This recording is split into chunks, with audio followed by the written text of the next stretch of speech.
Hello students, मैं माया Sharma kudos international school से आपका हार्दिक अभिनंदन करती हूँ।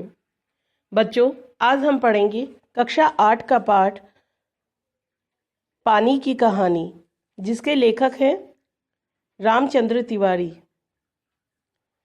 पानी की कहानी पाठ में लेखक रामचंद्र जी ने पानी के उद्भव, उसकी संरचना और उसके अनेक रूपों का सुंदर चित्रण किया है। यह विज्ञान विषय पर आधारित कहानी है। इस कहानी में पानी की विभिन्न अवस्थाओं का विवरण बड़े सरल तरीके से दिया गया है।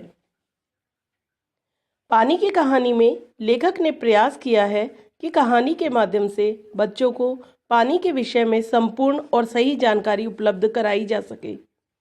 यह कहानी ओस की बूंद से आरंभ होती है। लेखक ने कल्पना और वैज्ञानिक लक्ष्य का आधार लेकर ओस की बूंद की यात्रा का वर्णन किया है। ओस की बूंद अनेक अवस्थाओं में सूर्य मंडल, पृथ्वी, वायु, समुद्र, ज्वालामुखी, बादल, नदी और नल से होकर पेड़ के पत्ते तक की यात्रा करती है। पाठ में बताया गया है कि पानी का जन्म हड्रोजन अर्थात हाइड्रोजन और ओसजन अर्थात ऑक्सीजन से होता है। पहले पानी की बूंदें सूर्य के धरातल पर ही थी।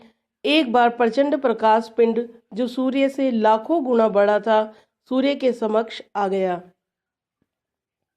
उसके आकर्षण शक्ति के कारण सूर्य का एक बड़ा भाग टूटकर कई टुकड़ों में विभाजित हो गया। एक टुकड़ा पृथ्वी बन गया। पहले तो यह ग्रह आग का गोला ही था। बहुत गर्म था यह ग्रह, लेकिन धीरे धीरे यह ठंडा हो गया और अरबों वर्षों तक पूर्व हाइड्रोजन और ओजोन ने अपना प्रत्यक्ष अस्तित्व गंवाकर रासायनिक क्रिया द्वारा पानी को जन्म दिया।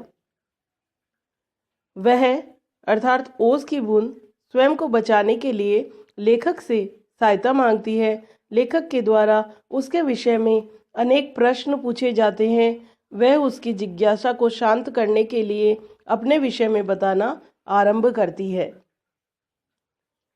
ओस की बूंद उसे बताती है कि उसने कौन कौन सी यात्राएं की। वह अपने विषय में और पृथ्वी के जन्म के विषय में विस्तृत जानकारी देती है। लेखक पानी के विषय में जानकर हैरत में पड़ जाता है। इस कहानी का उद्देश्य है कि बच्चों को सही जानकारी देकर उनके ज्ञान को बढ़ाना। यह एक जटिल विषय है जिसको सरल रूप में प्रस्तुत किया गया है। आशा करती हूँ आपको इस पाठ का सारांश अच्छे से समझ में आया होगा। मैं शीघ्र ही अपनी अगली वीडियो के साथ में उपस्थित होंगी। तब तक के लिए घर पर रहिए, सुरक्षित रहिए। धन्यवाद।